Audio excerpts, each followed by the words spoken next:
देख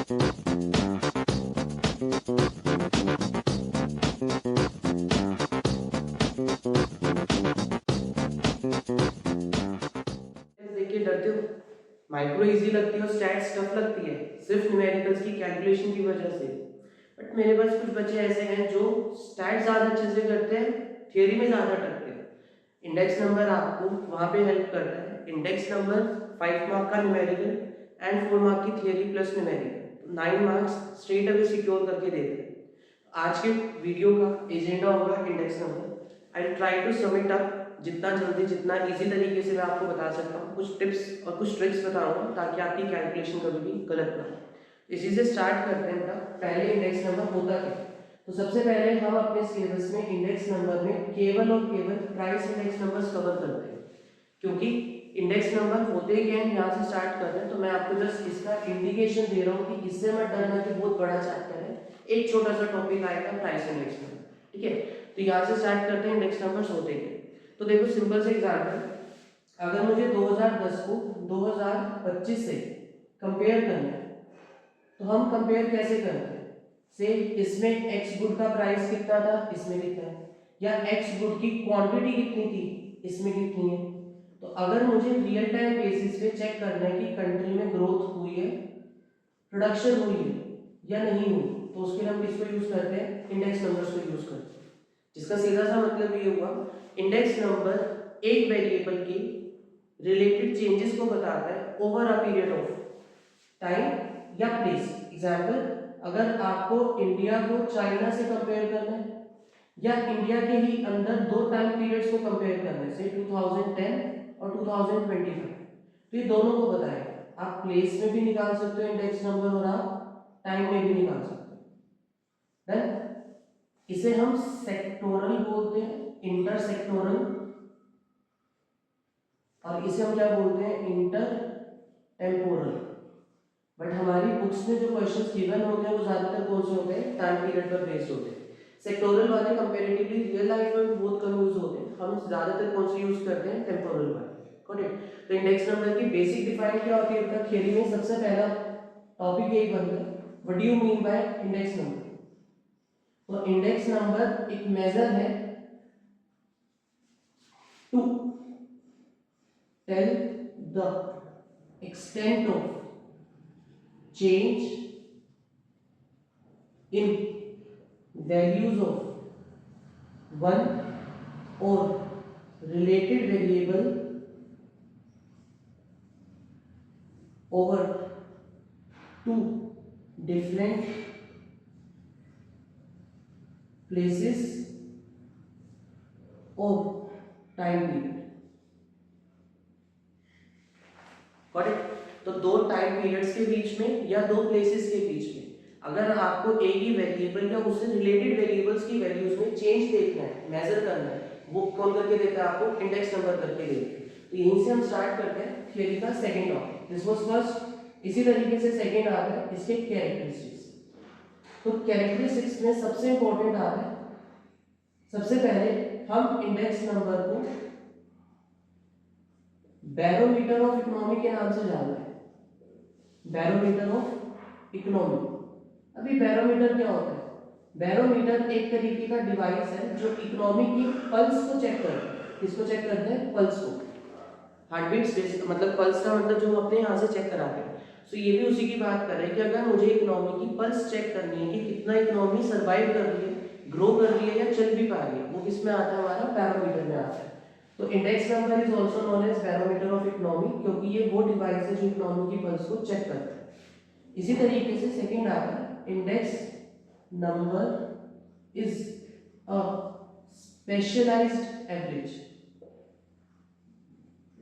एवरेजेस हमने पढ़े, these are of three types, mean, median, mode and various other types of averages are there, but हमारे syllabus में specifically mean, median, mode होता है।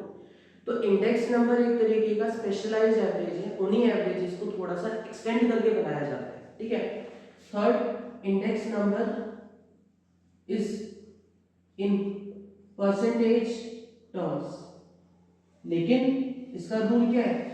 We never use percentage sign with this,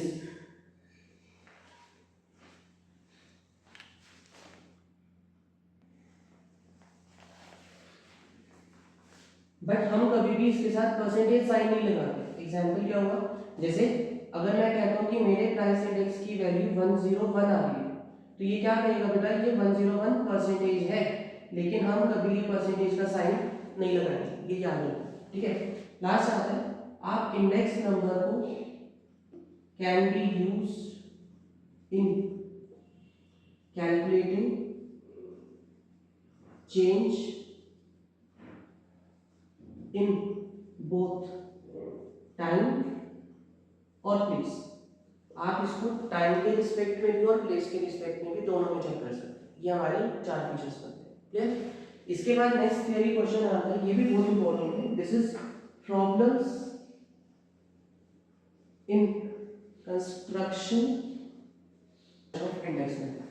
basically जब भी हम index number calculate करते हैं तो उसके अंदर हमें क्या क्या प्रॉब्लम्स फेस करनी पड़ती है, ये टॉपिक उसके रिगार्डिंग डिटेल देखिए। तो बेसिक कहने का मतलब ये है कि अभी हम जब इंडेक्स नंबर स्टार्ट करेंगे तो उसके अंदर देखेंगे we have 3 types of index number. उसके अंदर भी 2 मेथड्स आते हैं, उनके अंदर भी अलग अलग 3 टाइप ऑफ मेथड आते हैं। तो सबसे बड़ी प्रॉब्लम तो यही है कि कहाँ पर कौन सा फॉर्मूला यूज करें। तो सबसे पहले there is no all purpose index number.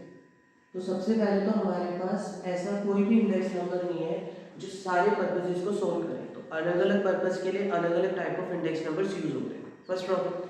Second आती है सबसे इंपॉर्टेंट प्रॉब्लम, इस पे मैं स्टार लगाता हूँ क्योंकि ये इंडिविजुअल क्वेश्चन की फॉर्म में भी आ जाता है। ये क्या है, सी मेरे को 2025 को किसी पुराने साल से कंपेयर करना है। अभी पुराना साल कौन सा ले, ये तो प्रॉब्लम है। एग्जाम्पल, अगर मैं आज के डेट को इस साल को 2025 को कोविड के ईयर से कंपेयर करूँ तो हर चीज़ अच्छी होगी। क्यों होगी, क्योंकि उस टाइम में ना जीडीपी था ना प्रोडक्शन थी, कोई भी बहुत सारी चीज़ें क्या थी, कंपैरेटिवली कम थी। तो हमें बेस ईयर कौन सा पिक करना चाहिए, ये हमारे लिए सबसे बड़ी प्रॉब्लम आती है। तो यहाँ पे हमारा सेकंड बनता है सिलेक्शन ऑफ बेस ईयर। तो सिलेक्शन ऑफ बेस ईयर का बेसिक मतलब ये होगा कि मुझे बेस ईयर कौन सा चूज करना चाहिए, वहां पे प्रॉब्लम आती है। तो हम इसमें क्या ध्यान रखते हैं, इसके सब पार्ट्स में आते हैं, ये बहुत इंपॉर्टेंट है, इसलिए इसका इंडिविजुअल पार्ट भी आता है। तो सबसे पहले base year should be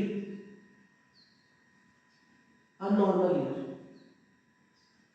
normal year का क्या मतलब होता है कि उसके अंदर fluctuations, natural calamity, election years या इस टाइप का कुछ भी ना हो, कंपैरेटिवली हर चीज़ क्या हो उसके अंदर कम, लाइक कोविड ना हो या कोई नेचुरल कैलेमिटी फ्लड्स ना हो या फिर से उसके अलावा उस साल लोकसभा के इलेक्शंस ना हो या इस टाइप की कोई भी अगर मार्केट में अनसर्टेनिटी थी तो वो सब चीज़ें इसमें कंसिडर ना हो। देन सेकेंड, बेस ईयर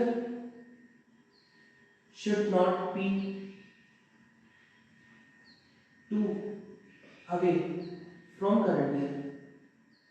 इसका क्या मतलब हुआ, अगर मैं 2025 को से 2000 से कंपेयर करता हूँ, क्या ये जस्टिफाइड होगा, नहीं होगा। क्यों, क्योंकि 2000 के ईयर में क्या पता कौन सी चीज़ कितने प्राइस पे अवेलेबल है, तो 25 साल में हर चीज़ बदल जाती है। ऐसे सिचुएशन में इतना लंबा टाइम पीरियड लेके कंपैरिजन करना गलत है, हेंस वो बहुत ज़्यादा दूर में होना चाहिए। लास्ट मेथड, हम 2 तरीके के मेथड्स यूज करते हैं बेस ईयर को चूज करने के, एक होता है फिक्स्ड और एक होता है चेन। फिक्स का मतलब होता है, से मैंने 2011-12 को अपना बेस ईयर मान लिया, आने वाले 10, 15, 20 सालों के लिए हम उसी को अपना बेस ईयर मान के चलते हैं। तो उसका क्या मतलब है, हमने बेस ईयर को फिक्स कर दिया। जबकि चेन क्या कहता है, प्रीसीडिंग ईयर। प्रीसीडिंग ईयर का मतलब ये होता है अनटिल और अनलेस कोई फ्लक्चुएशन या कोई नेचुरल कैलेमिटी ना हो तब तक आप अपना प्रीसीडिंग ईयर ही मानो। एग्जाम्पल, चेन कैसे चलेगी, से मेरे को 2020 को कंपेयर करना है तो it should be compared with 2019, फिर 2021 को करना है तो ये किससे होना चाहिए, 2020 से, 2022 के लिए इट शुड बी 2021। तो एक चेन की तरह चलेगा जिसमें ब्लॉक्स बन जाएंगे, मतलब आप प्रीसीडिंग ईयर से नेक्स्ट ईयर को क्या कर लो, कंपेयर कर लो। ये हमारी थर्ड प्रॉब्लम आती है, सेकंड प्रॉब्लम आती है। थर्ड आती है सिलेक्शन ऑफ आइटम्स। आइटम मतलब कमोडिटीज। इसका क्या मतलब है कि मैं इंडेक्स नंबर जब कैलकुलेट करता हूँ तो उसके अंदर 5 या 6 आइटम्स अभी के लिए हम कंसीडर करते हैं। इन रियल लाइफ जब आरबीआई ये सब चीज़ें कैलकुलेट करती है तो उसके अंदर क्या करते हैं वो लोग कि कुछ सिलेक्शन ऑफ आइटम्स करते हैं, तो वो कौन सी आइटम्स को सेलेक्ट करे और कौन सी को इग्नोर करे, वो हमारे लिए प्रॉब्लम है। अगेन फिर मुझे क्या चाहिए बेटा, उनके प्राइसेस चाहिए। हमने किया था कहीं पे डिस्कस ये, वैसे तो यही है कि हमें उनके प्राइसेस पिक करने हैं। तो कौन से प्राइसेस पिक करें वो प्रॉब्लम है। हमारी इकोनॉमी के अंदर बहुत सारे टाइप ऑफ प्राइसेस होते हैं, एग्जाम्पल रिटेल और होलसेल कंसीडर करते हैं अभी के लिए। तो हम कौन से प्राइसेस को कंसीडर करें, ये मेरे लिए नेक्स्ट प्रॉब्लम बनती है। लास्टली ये जो प्राइसेस हैं ये क्या होगा, अलग अलग मार्केट में अलग होते हैं। एग्जाम्पल से एप्पल की अगर हम बात करते हैं तो वो दिल्ली में अलग रेट पे मिलेगा, केरला में अलग रेट पे मिलेगा, जम्मू कश्मीर में अलग रेट पे मिलेगा। तो ऐसी सिचुएशन में आपको प्राइस कौन सा पिक करना चाहिए, कहाँ से पिक करना चाहिए, वो मेरे लिए प्रॉब्लम होती है। सिर्फ चार कर रहे हैं बेसिक्स। क्या, एक तो हमारे पास कोई भी ऑल पर्पज इंडेक्स नंबर नहीं है। सेकंड, बेस ईयर की सिलेक्शन में सबसे बड़ी प्रॉब्लम आती है। तो बेस ईयर ऐसा हो जिसके अंदर नॉर्मल हो, कोई फ्लक्चुएशन, कोई कैलेमिटी या कुछ इस टाइप का ना हो। Base year should not be too away, बहुत ज़्यादा गैप ना हो दोनों के बीच में। उसके अलावा मेथड जो चूज कर रहे हो वो देख के करो, फिक्स करना है या फिर चेंजेस करना है। देन कमोडिटीज जो चूज होती हैं वो देख के करते हैं, ऐसी जो सबको रिप्रेजेंट कर सके, किसी भी सोसाइटी को, किसी भी टाइप ऑफ गुड सर्विसेज को इग्नोर ना करें। थर्डली, प्राइसेस कौन से पिक करें, रिटेल करें या फिर होलसेल करें। तो ये प्योर थ्योरी है जो इंडेक्स नंबर में हम यूज़ करते हैं। बिसाइड्स दिस अब प्रैक्टिकल पे आते हैं जिसमें आपको ज़्यादा डर लगता है, लेकिन मैं आपको क्लियर कट बोल रहा हूँ कि उसका एक मेथड 100% आता है, वेटेड एग्रीगेटिव मेथड, जिसके अंदर 3 नाम आते हैं। अगर आपने क्लास में किया है तो आपने सुने भी होंगे, रास्पीरिये, पाश्चे एंड फिश। वो 3 न्यूमेरिकल्स पक्का आते हैं। तो यहाँ से मेथड्स पे आते हैं। अब प्राइस इंडेक्स मैं आपको बता चुका हूँ। हमारे पास इंडेक्स नंबर 3 टाइप के होते हैं। One is price index, second one is quantity index, third होता है वैल्यू इंडेक्स, वैल्यू। तो हमारे पास 3 टाइप्स होते हैं बेटा, price index numbers, quantity index numbers और value index number. Real life में ये तीनों ही नहीं बनते, लेकिन हमारे लिए सबसे सिग्निफिकेंट क्या होता है, प्राइसेस। क्यों, हमें कंट्रीज के अंदर प्राइसेस का चेंज देखना ज़्यादा रेलेवेंट लगता है, ताकि वो ये बता सके कंट्री में इन्फ्लेशन आई है या कंट्री में डिफ्लेशन आई है। हेंस हम प्राइसेस पे ज़्यादा फोकस करते हैं। पेपर में भी प्राइसेस पर आते हैं, आपकी बुक में भी न्यूमेरिकल्स मेजरली प्राइसेस के। क्वांटिटी और वैल्यू इंडेक्स नंबर एक्चुअली है क्या, वो मैं आपको बता देता हूँ। जहाँ पे प्राइस में हम पी यूज करते हैं, P stands for price. Quantity में कुछ भी फर्क नहीं है, सिर्फ पी की जगह क्यू यूज हो, डन, क्वांटिटी। और वैल्यू क्या होता है, पी इंटू क्यू। तो जहाँ पर भी पी लिखा हुआ है वहाँ पे हम पी और क्यू दोनों को यूज करते हैं। व्हाट, सिर्फ इतना सा डिफरेंस है। बट न्यूमेरिकल्स नहीं आते, कोई थ्योरी नहीं आती है, तो उन पे टाइम वेस्ट नहीं करेंगे, हम अपने प्राइस पे चलते हैं। सो प्राइस इंडेक्स कैलकुलेट करने के वी हैव 2 मेथड्स, सिंपल और अनवेटेड, और सेकंड होता है वेटेड। वेटेड का मतलब क्या होता है, क्वांटिटी। इसका मतलब ये हुआ, जो सिंपल और अनवेटेड है इसके अंदर पूरे फॉर्मूला में कहीं आपको क्वांटिटी नहीं मिलेगा, तो रट्टा लगाने की जरूरत नहीं है, लॉजिकल चलेंगे। देन क्या हुआ कि सिंपल और अनवेटेड के अंदर कहीं पर भी किसी भी फॉर्मूला में आपको क्यू नहीं मिलेगा, क्यू स्टैंड्स फॉर क्वांटिटी। जबकि वेटेड के हर फॉर्मूला में आपको क्या मिलेगा, क्वांटिटी मिलेगी। तो वेटेड और अनवेटेड में ये डिफरेंस हुआ। सेकंड पार्ट आता है, हम इंडेक्स नंबर को P01 लिखते हैं। इस जीरो को नोट कहते हैं, एनओटी, कि एनओटी बोल सकते हैं, अभी के लिए एनओटी बोलते हैं। Got it. तो P01 मतलब 0 बेस ईयर से 1 करंट ईयर तक हम कैसे जाएं।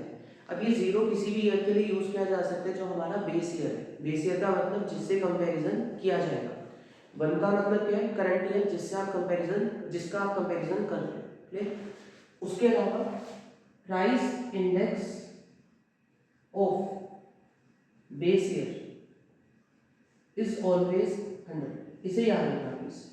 ये पूरे चैप्टर का एक रूल है। क्या रूल है, जब भी मैं इंडेक्स नंबर निकालता हूँ बेस ईयर का, मतलब उस साल का उसी से कंपैरिजन कर रहा हूँ, तो क्या कोई चेंज होगा, नहीं होगा। जब कोई चेंज ही नहीं है तो वो कितना परसेंट होगा अपने आप का, 100%। इस वजह से आपके बेस ईयर का इंडेक्स कितना होता है, हमेशा 100 होता है। तो अगर मैं कहूँ बेस ईयर का 100 है, करंट ईयर का 125 आया, तो हमने क्या पढ़ा था, बेस ईयर में 100 था प्राइस, करंट ईयर में 125 आया, तो कितने का चेंज हुआ, 25। और इंडेक्स नंबर क्या होती है, परसेंटेजेस, तो हम कहेंगे there is a rise of 25%। बस सिंपल। ठीक है, तो स्टार्ट करते हैं।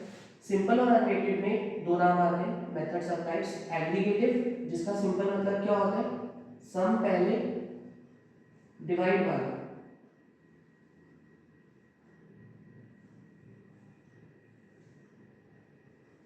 समझ आया। एग्रीगेटिव ये कहता है पहले सम करो फिर डिवाइड करेंगे, जबकि एवरेज ये कहता है पहले डिवाइड करो फिर सम बाहर।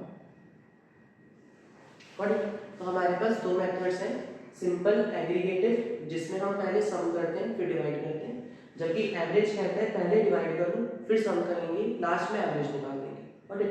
यही दोनों नाम कहाँ पे आपके वेटेड में आते हैं, जिसमें पहला एग्रीगेटिव आता है और सेकंड क्या आता है average of price related. Done. तो आज हम ट्राई करेंगे ये वाले दोनों मेथड्स कर लें एंड इसका मैं आपको बेस समझा दूँ कि कैसे यूज किया जाएगा। पेपर में सबसे ज़्यादा ये मेथड आता है और ये मेथड आता है, क्यों? क्योंकि ये बड़े बनते हैं।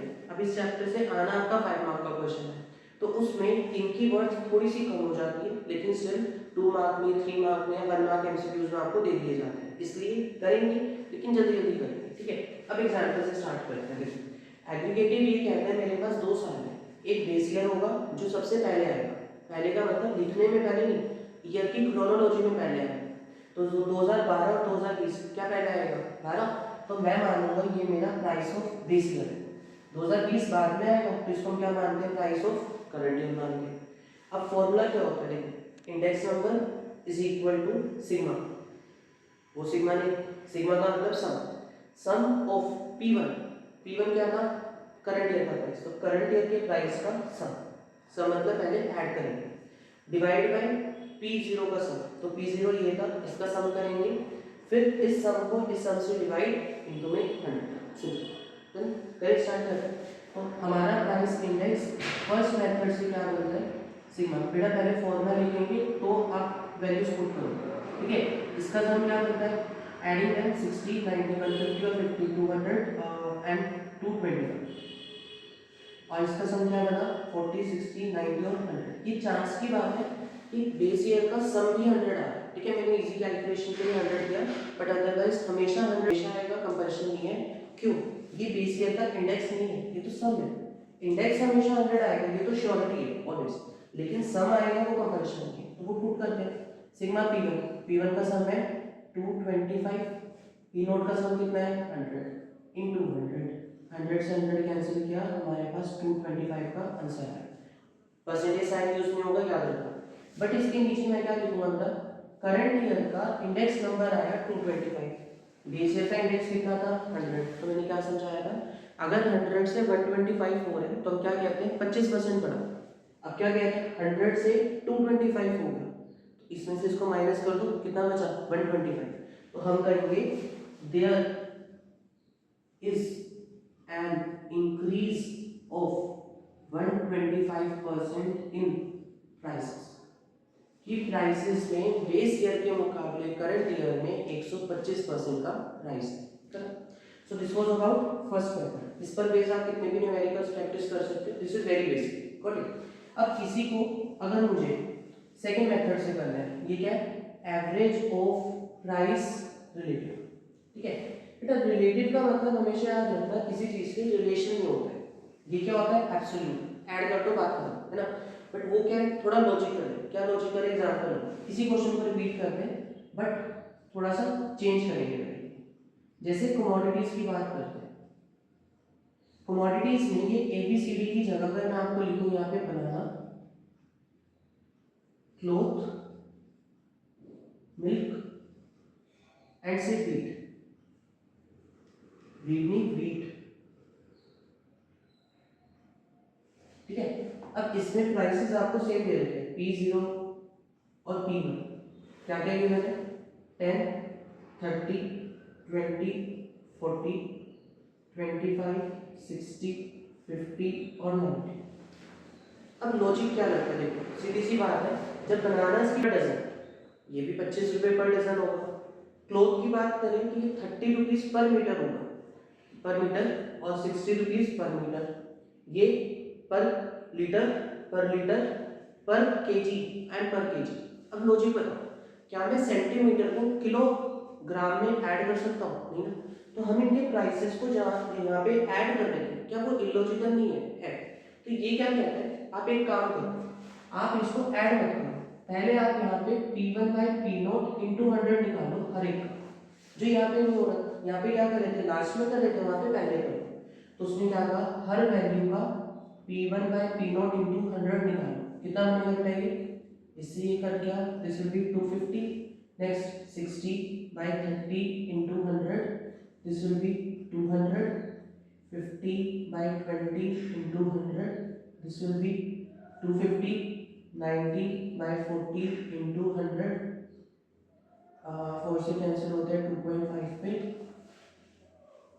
9 to 18 and it will be 20 to 25, ये बनता है, ठीक है।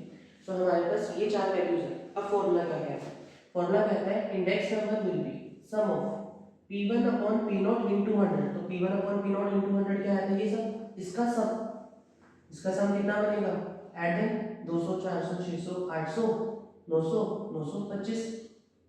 अब क्या करो, इंडेक्स नंबर में फॉर्मूला लगाएंगे P1 upon P0 into 100 divide by n, तो मेरे पास इसका सम आया 925 बाय n हो गया नंबर ऑफ आइटम्स, 1 2 3 4, 4 से डिवाइड किया, आंसर कितना बच गया बेटा 231.25।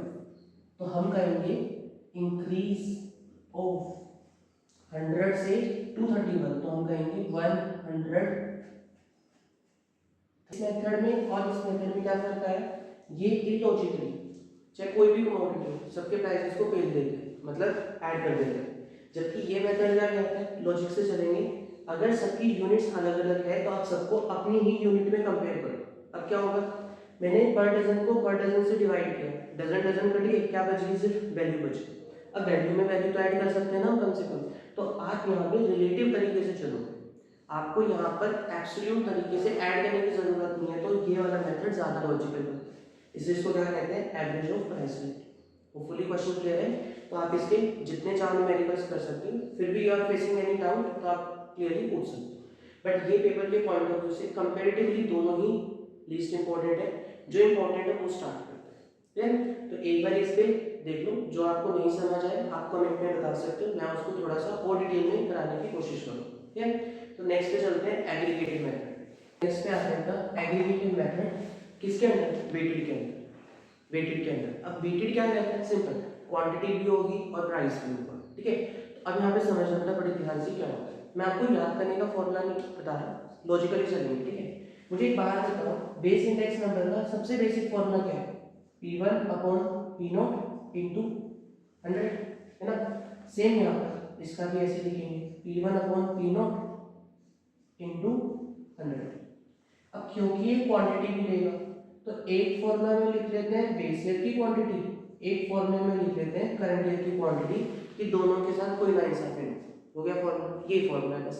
ऊपर P1 इंटू Q0 उसका सम, नीचे इसकी मल्टीप्लिकेशन इसका सम, फिर इनकी मल्टीप्लिकेशन इसका सम, इनकी मल्टीप्लिकेशन इनका सम।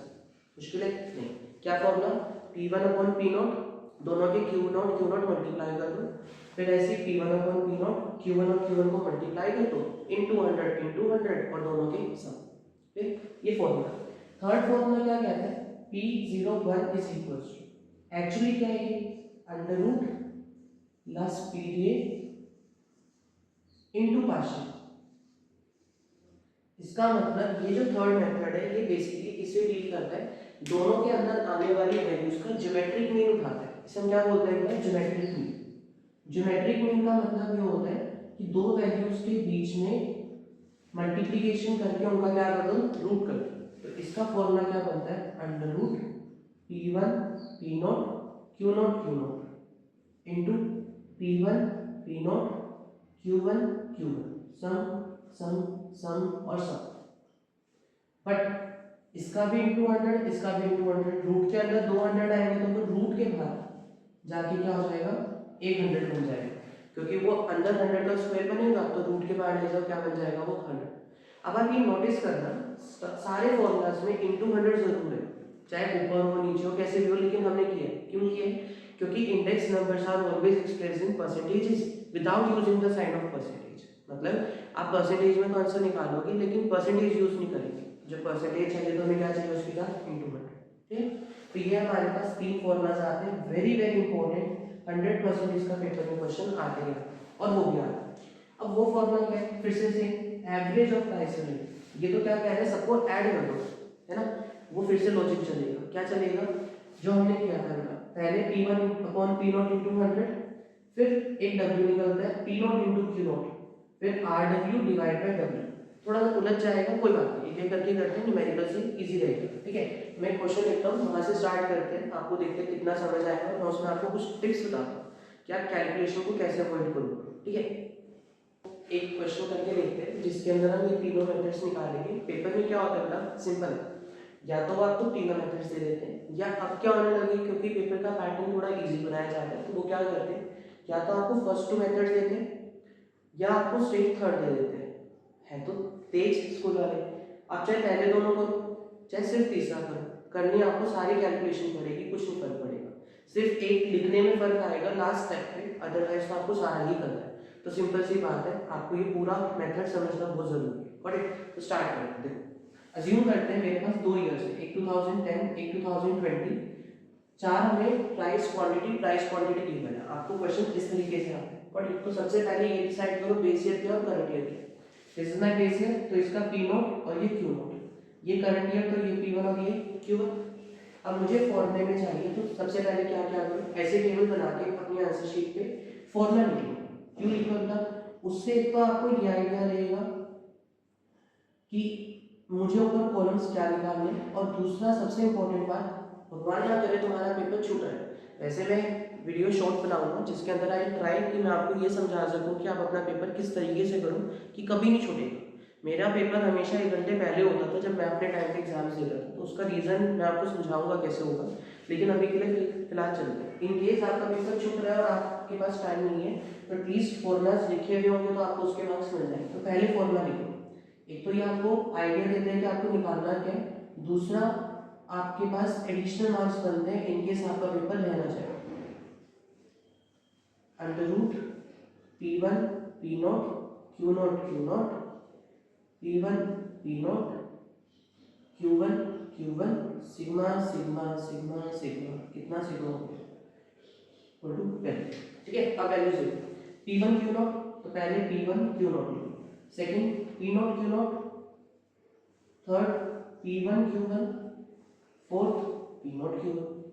चार चाहिए, ये तो यही आएंगे से, है ना। अब स्टार्ट करते हैं।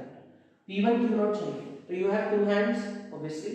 आप पेपर के अंदर अपनी दोनों हाथ की फिंगर्स को यूज करेंगे। कैसे करेंगे, इस हाथ से आप फिंगर को ऐसे यूज करेंगे। ठीक है, इसका मतलब मुझे P1 Q0 चाहिए, तो P1 ये Q0 ये, आपका हाथ चलेगा ही चलेगा। ठीक है, समझ आ गया। दूसरे हाथ से अपना पेन पकड़ के लिखना स्टार्ट करेंगे। इससे क्या फायदा होगा, देखो तुम चाहे मेरी बात पे विश्वास करो या ना करो, बट मैं अपने एक्सपीरियंस पे बता रहा हूँ। बच्चे क्या करते हैं, मैंने बहुत टेस्ट में देखा ही, बच्चे क्या करते हैं, P1 Q0 चाहिए ना, तो P1 ये पिक करेंगे, Q0 गलती से कभी ये वाला, कभी ये, कभी ये, कभी मिक्स होता है। और ये मैं आपकी गलती नहीं मानता, मैं ये फैक्ट मानता हूँ। काफ़ी सारी फिगर्स लिखी हुई हैं, चलते चलते आप नेक्स्ट कॉलम में शिफ्ट करिए गलती से, पूरा क्वेश्चन कर जाएगा, है ना। तो लॉजिकल है, तो आप क्या करो, 2 हाथ है, एक हाथ से ये रखो ऐसे और दूसरे हाथ से लिखेंगे। ठीक है, स्टार्ट करते देखो। 8 × 40 320, 600, 1550, 750 एंड 400। पहला कॉलम, नेक्स्ट P0 Q0। अब P0 को Q0 से करना है, तो हम क्या करेंगे बेटा, 160, 500, 600 एंड 400। नेक्स्ट P1 Q1, ये दोनों 6 4 जा 240, 300, 750, 25 2 जा 50 और एक 500। P0 Q1, P0 और Q वो दूर हो गए भाई, एक ही तो हाथ है, तो 120, 250, 15 4 जा 60, 600 एंड 25 2 जा 50, 500। ये बोल आधा काम तो मेरे इनकम हो गया। अब क्या चाहिए बेटा, सम चाहिए। तो P1 Q0 का सम क्या आएगा, यहाँ पे सम लिख दे सकते हैं, 400 600 1000, 700 300 फिर 1000, 2000 2070। पहली कैलकुलेशन, 600 400 1000, 1500 1660, 500 600 700 700 1400 1790, 500 600 1100, 1200 1300 1470। तो हमारे पास ये सम आ गया। हार्डली 5 मिनट लगता है अगर आप फुल फोकस से कंसंट्रेशन से फटाफट फटाफट करते जाओ, बट ये सटासट फटाफट के चक्कर में इधर उधर मत कर देना, ठीक है। पुट करते हैं P1 Q नॉट 2070। अब पता है आपको ना ऊपर जाने की जरूरत नहीं पड़ेगी, अगर आपने इस सीक्वेंस में लिखे हैं तो स्ट्रेट वैल्यूज लिखे, देन 1660 into 100, नेक्स्ट आएगा बेटा आपका 1790 अपॉन 1470 into 100, और इसको भी ऐसे लिख के छोड़ दो 2070 अपॉन 1660, 1790 अपॉन 1470 और रूट के बाहर इंटू 100। बट इसको सॉल्व नहीं करेंगे, लास्ट में बताता हूँ कैसे करें। इसको स्टार्ट करते हैं, इसे ये कैंसिल किया, डिवाइडिंग दिस, देखो अंदाजे से चलेंगे, मुझे इंटू 100 करना है, तो जब मैं इनको डिवाइड करूंगा तो कम से कम मुझे 3 डेसिमल तक जाना है। क्यों जाना है? क्योंकि जब मैं इंटू 100 कर दूंगा तो 2 डेसिमल्स तो स्किप होगी, एक एडिशनल डेसिमल चाहिए। तो आप लोग गलती से भी एक डेसिमल पे ला के उसको छोड़ मत देना, क्योंकि इंटू 100 करते हुए बहुत ज़्यादा राउंड ऑफ हो जाएगा, जो गलत हो जाएगा, ध्यान से करें, ठीक है। तो हमको क्या करना था, 207 को 166 से डिवाइड करना है, तो 166 का एज इट इज 1 पे गया, कितना बचा, 20 में से 6 गया 41, तो 0 और यहाँ। अब देखो 16 का डबल 32, तो मुझे पता है कि सेकंड पेज आएगा, तो कितना हो गया बेटा, 6 2 12, 6 2 12 and 1 13, 2 1 2 और 3 करें इसको कैंसिल, तो ये आपके पास बचा 8, 40 में से गए 78, फिर 0। अब 16 की टेबल में 78 कितने के अराउंड आता है, 16 4 सा 64 है ना, उसके बाद तो सीधा 80 आएगा, इसका मतलब क्या होगा, 4 पे जाएगा, तो इसको मल्टीप्लाई करते हैं, 6 6 6 4 24, 6 4 24 और 2 26, 4 1 4 और 6 कैंसिल किया हमने इसको, 677 में से गया तो 116, देन लास्ट टाइम 0, अब 1100 आ गया। अब क्या करें, तो बेटा समझो इस बात को, 16 की टेबल में 80, फिर 96 और 96 के बाद क्या आएगा, 112 आएगा, मेरे पास क्या है 160, तो ऑब्वियसली बात है पीछे 6 भी है, नहीं जाने वाला, तो एक बार ट्राई कर लेते हैं, कितने पे जाना था, 96 6 पे और वो 7 पे, तो अंदाजा करके 7 पे आप छोड़ सकते हो, और डिवीजन को छोड़ते हैं, तो 1.247 into 100 आपको मिल गया 124.7, है ना। अब ये कई बच्चों के मन में डाउट आता है कि मैं तीनों से करूंगा तो क्या आंसर सेम आएगा, नहीं, तीनों से आंसर अलग आएगा। कैसे आएगा, जो इसका आया इसी डेकेड के अराउंड, डेकेड मतलब 10 के गैप के आसपास कम या ज्यादा इसमें आएगा, और इन दोनों के बिल्कुल सेंटर में इसका आएगा। चाहिए अरिथमेटिक मीन नहीं है कि कौन सा मीन है, ज्योमेट्रिक मीन है, बट फिर भी मैं आपको श्योरिटी दे रहा हूँ कि आप इसका और इसका मीन निकालो, मीन मतलब बिल्कुल सेंटर मोस्ट पॉइंट निकालो, कोई आंसर है, ठीक है, इतना हम कर सकते हैं। तो इसको सॉल्व करते हैं, आपको क्या मिलेगा, 0 से 0 कैंसिल, फिर से 3 डेसिमल्स वाला करेंगे, 179 और यहाँ पे लिखा 147, चेक कर लेना दोनों प्राइम से, प्राइम नहीं है तो पहले कैंसिल कर दो। तो हमने क्या किया बेटा, 147 तो जानी है, तो 1 पे तो गया, 2 और 3 0 डेसिमल, 14 का डबल 28, तो 2 पे तो जानी है, तो कितना हो गया बेटा ये 7 2 14, 4 2 8 9 and 2 2 294, 6 31 में से गया 2 0। अब 294 2 पे गया तो 260 कितने पे जाएगा बेटा, 1 पे, 147 कैंसिल किया, ये कितना बचा 325 में से 14 गया तो 130 0। अब 113 और 14, तो 14 की टेबल में देखो अप्रोक्सीमेटली 14 क्यों बोल रहा हूँ, क्योंकि आगे वाले दोनों देखो, ये तो वंस प्लेस है, इसको बाद में देखते हैं।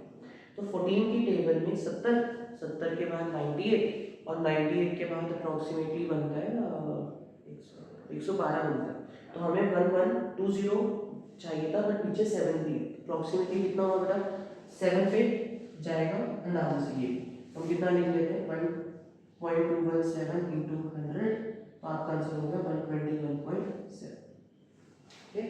अब मुझे ये निकालना है, कुछ नहीं चाहिए ना, कुछ कैलकुलेट करना, क्या करो, इन दोनों का मीन निकालो, तो 124.7 प्लस 121.7 बाई 2, तो कितना हो गया बेटा 7 और 7 14, 4 5 6 2 2 4 2 6 246 बाई 2, तो ये हो गया बेटा 123.2, तो मेरा आंसर बन गया 123.10, 5 नंबर स्ट्रेट आपकी कॉपी में।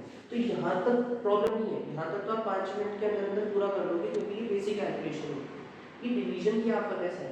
तो पेपर में सपोज आपके पास टाइम नहीं है तो आप यहाँ तक करके छोड़ दो, हार्डली इसके बाद 1 नंबर बनता है अगर टीचर बहुत अच्छी है, लीनियंट चेकिंग है।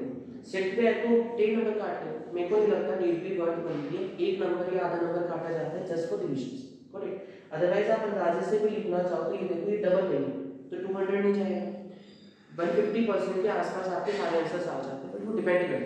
बट तो ये आपका पूरा का पूरा मेथड है। बट ये जो ट्रिक है ना मिड पॉइंट की, वो ट्रिक सिर्फ फिशर में नहीं लगेगी। इसका मतलब क्या हुआ, इन केस आपको ये दोनों मेथड नहीं है, सिर्फ फिशर मेथड है, तो उस केस में तो आपको इसको भी डिवाइड करना ही पड़ेगा, मल्टीप्लाई भी करना पड़ेगा, रूट भी निकालना पड़ेगा, तो उसमें तो फंस जाओगे। तो इसलिए दोनों को डिवाइड करेंगे, सिंपली इसको डिवाइड करेंगे, एक एक डेसिमल इनफ रहेगा या दो निकालो, ठीक है। फिर मल्टीप्लाई करके कम से कम 2 decimals, and then you have to calculate root. Then अब रूट निकालने में तो भाई बहुत तंग हो जाएंगे, है ना। इससे इजी तरीका क्या है, आप लिख लो, ये पैटर्न फॉलो कर लो, ये कॉपी में लिखना मत, ये लिख के दे देना उनको, ये इजी रहेगा मेरे हिसाब से, रूट मत करो। Got it? होपफुली ये मेथड क्लियर है। अब एक और क्वेश्चन करते हैं आज का, एक नहीं दो करेंगे का। अगर आपसे कभी दो क्वेश्चंस पूछे जाए, एक तो करंट इकोनॉमी में बेस ईयर क्या लिया जाता है, मतलब अगर आप अपनी रियल लाइफ से बात करो इंडियन इकोनॉमी में, अगर मुझे कोई भी करंट ईयर को कंपेयर करना है तो उसके लिए हम किस ईयर से कंपेयर करते हैं रियल लाइफ में, तो ये 2011-12 आता है। याद रखना कि आज की डेट में अगर मुझे अपनी इकोनॉमी के करंट ईयर को कंपेयर करना है तो 2011-12। तो मुझे लगता है ये अपने आप ही खुद के लिए आयरनी बनती है। आयरनी मतलब कहते कुछ है करते कुछ है। क्या मतलब, अभी हमने पढ़ा कि इंडेक्स नंबर में करंट ईयर और बेस ईयर के बीच में बहुत गैप नहीं होना चाहिए। ये क्या कर रहे हैं, 2011-12 से 2025 को कंपेयर कर रहे हैं, 14 से 15 साल का गैप। दो बीच में मैंने करंटली देखा था कि एक रिवीजन की बात आ रही है, they want to revise it to 17-18 और लेटर आफ्टर 2020, बट स्टिल अभी भी इन प्रैक्टिकल टर्म्स क्या यूज किया जाता है, 2011-12। देन फर्स्ट सेकंड, अगर आपसे ये कहा जाए तीनों में से आइडियल मेथड कौन सा है, आइडियल का मतलब क्या होता है, बेस्ट, तो तुम भी सोच सकते हो, ये मुझे कमेंट में आंसर बताना क्या बनता है इसका। देखो, आइडियल का मतलब होता है जो सबसे बेस्ट होता है, जो सारे पैरामीटर्स को कवर करे, किसी को भी अधूरा ना छोड़े, बेस ईयर करंट ईयर सबको कवर करे। लास्ट पीरियड की प्रॉब्लम क्या है, ये सिर्फ बेस ईयर की क्वांटिटी को उठाता है, करंट ईयर से कोई मतलब नहीं, है ना। पार्शियल की प्रॉब्लम क्या है, ये सिर्फ करंट ईयर को उठाता है, बेस ईयर से कोई प्रॉब्लम नहीं है ना। फिशर में क्या है, ये दोनों ईयर्स को उठाता है। तो तीनों में से आइडियल कौन सा है, कमेंट डाउन और प्लीज ट्राई करो कम्युनिकेट करने की, ताकि मुझे ये समझ आए कि आपको ये चीज़ समझ भी आई है या फिर नहीं आई। तो जस्ट मेंशन डाउन कि इन तीनों में से बेस्ट मेथड कौन सा आइडियल जो हम रियल लाइफ में यूज कर सकते हैं, बिकॉज ऑफ विच हम ज़्यादा उसकी प्रैक्टिस करेंगे। Got it? क्लियर है यहाँ पे? सो आज के लिए सिर्फ इतना करते हैं, कल करेंगे average of price relatives, and we will also do CPI. CPI stands for consumer price index. Got it? मैं उसमें आपको एक ट्रिक भी बताऊंगा, ट्रिक के साथ साथ एक रियल इंसिडेंट भी बताऊंगा कि हमारी रियल लाइफ में इन्फ्लेशन का क्या रोल है, अभी कितनी चल रही है, आरबीआई उसके लिए क्या करते हैं, इस पर बेस्ड कैसे क्वेश्चन आपके पेपर में आ सकते हैं। So till then take care, practice hard, और मिलते हैं next video. If you have not subscribe the channel yet, kindly subscribe it and wait for the next video.